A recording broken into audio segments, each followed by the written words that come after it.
Before we break down some Bengals free agency rumors, if you want even more here on Bengals Breakdown, then show us. Simply like today's video, and I'll take that as the sign this is what you guys want more of.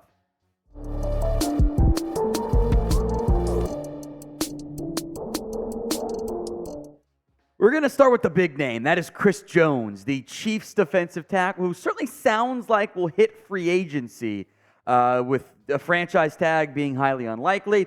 As soon as the Chiefs season ended, you saw a bunch of Chris Jones destination videos since he might be the top free agent this year, who's actually going to hit the open market, by the way, barring some agreement beforehand between the Chiefs and Jones. Multiple outlets linking him to the Bengals. In fact, Bleacher Report put the Bengals as the #1 fit and destination for Chris Jones. The Chiefs, by the way, included on that list Lions, Houston, and Las Vegas. But I think Lions, Texans, Chiefs, Bengals, all actually really good fits for Chris Jones. They got some cap space, they have the need, etc. And the Bengals can make this happen if they want to. They can win a bidding war over those other organizations. That's not their normal MO. But the idea of adding a premier impact defensive tackle, one of your biggest needs, hurting your biggest competition in the AFC in the process, it's not the worst idea, even if it is maybe a more aggressive move than what the Bengals have typically done. But maybe the market won't be as strong for Chris Jones. Wasn't as strong for Orlando Brown as thought, and the Bengals swooped in there. Maybe something similar could happen. Chris Jones remains one of the best defensive tackles in the NFL. I know the stat sheet said 0 sacks in that game against the 49ers. You can go back and only watch him. He's consistently getting pressure. He's consistently making plays, setting up other guys. He had a great game in that one, as most of those defenders did, by the way. It was more of a defensive struggle for a while there. You have a need at defensive tackle. I look at this group and I say, okay, DJ Reader's a free agent. My other options to start right now are B.J. Hill, who I like, but is not Chris Jones caliber, although they would kind of play some similar spots. You might end up with if you sign Chris Jones, you got to move on from B.J. Hill for money purposes, but you're upgrading. I like Hill a lot, but he ain't Chris Jones. Zachary Carter, I've been pretty underwhelmed by. That's kind of the issue, right? When you're paying big money, got to hit on some of those day 2 picks, and that might go down as a miss. Jay Tufele, Dominique Davis, Travis Bell, D. Maxwell, Josh Cruz, free agent. You need DT help. So adding a superstar, if aging superstar, is really appealing. So do you want the Bengals to sign Chris Jones knowing it's going to cost you a pretty penny? It's the pinned comment on today's video. So if the ad comes here on YouTube, take advantage of it. Head down there and let me know. Y for yes, N for no. Let's talk offensive line. We'll stick in the trenches here. Not quite as sexy, but certainly important there. PFF has listed the Bengals as a top free agent destination for Trent Brown this upcoming offseason. Here's what PFF argued. The Bengals made a splash last offseason recruiting Orlando Brown Jr. away from the Chiefs. But now they have a potential void to fill at right tackle with Jonah Williams. Set to hit free agency and likely looking to start at left tackle elsewhere after a brief trade request last offseason. Brown has played at both tackle spots during his career, and in this scenario, would slide back over to the right side, but could fill in at left tackle if needed.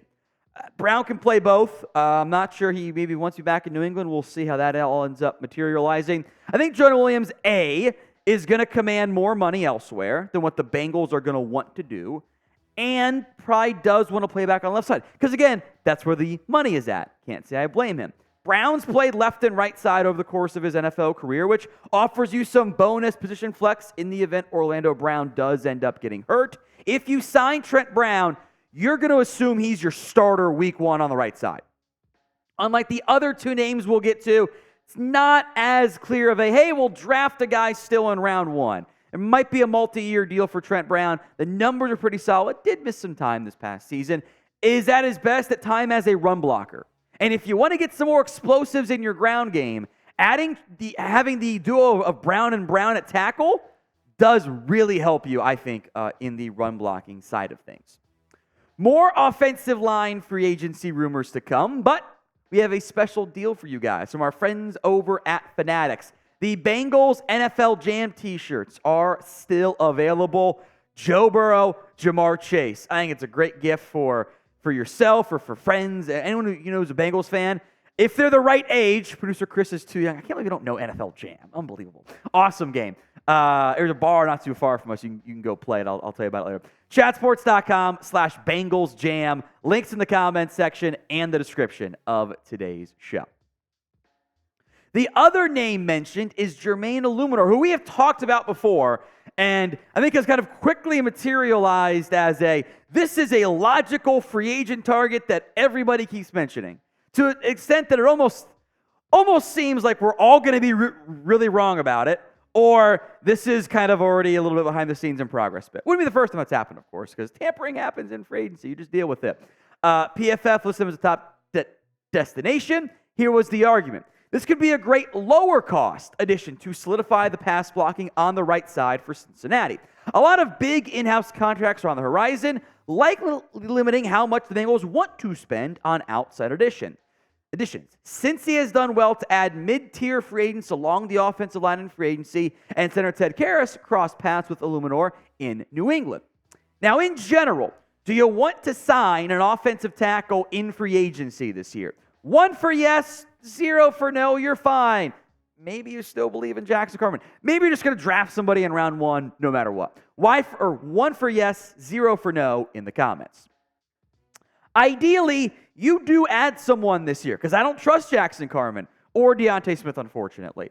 An upgrade or a similar caliber player over Jonah Williams is going to be really expensive.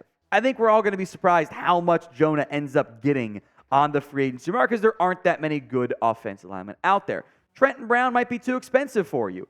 But if you go a cheaper option, such as Jermaine Eluemunor, what you have set yourself up to do is kind of the ideal spot. You have filled your need. If you had to start Eluemunor, week 1 at right tackle, you'll be okay. It's not going to be the end of the world. But if there is a right tackle, Fuaga, Latham, Mims, whoever that you do like and want to take in round 1, and that guy's good to go, you can start them at right tackle, and now you have a really good swing tackle option. That's the ideal path for all teams, is why sometimes their markets get a bit more expensive, because you can be told, we're going to start you. Noteworthy. Eluemunor was okay at right tackle, not a premier player, but he's someone who's not going to be a liability. If he's out there right tackle, I'm not going, oh my God, we have to chip our right tackle every single time and help him because he's going to get Joe Burrow murdered. That's not how I feel about him. That carries value. And in the event that, there was a tackle you liked, but insert defensive player, receiver, playmaker fell to you, you got to take him at 18. Now you can. And you don't pigeonhole yourself into having to take a right tackle in round 1. Now, our off-season coverage is only just beginning. Sub now for more Bengals YouTube videos, all for free right here on the channel. The other name who has now been linked is Okorafor, or Chukwuma Okorafor. Goes by Chuck, it's just easier.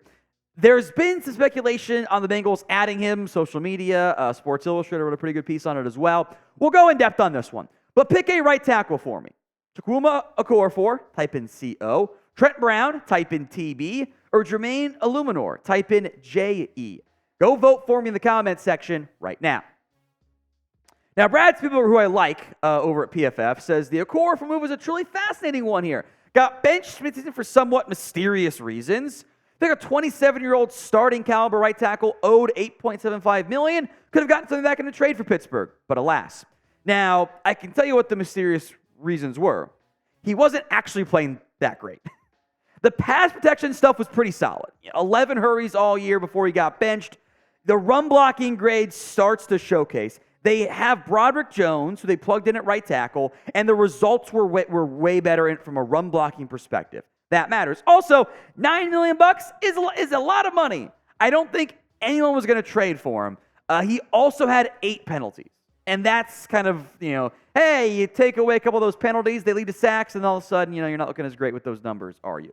I think Okorafor fits the Eluemunor mold. Mainly, he'll draw interest. You can have him as a right tackle. He's not going to be as big of a liability as, Jackson Carman would be. He is a fringe starter, low-end starter, maybe more of a backup, but there will be interest there. And it gives you, again, the chance to have an option at right tackle and you can still take somebody in round 1. It doesn't eliminate the need, but it reduces it from being so glaring you have to take somebody at 18. I think one of those last 2 names makes a ton of sense for Cincinnati in free agency.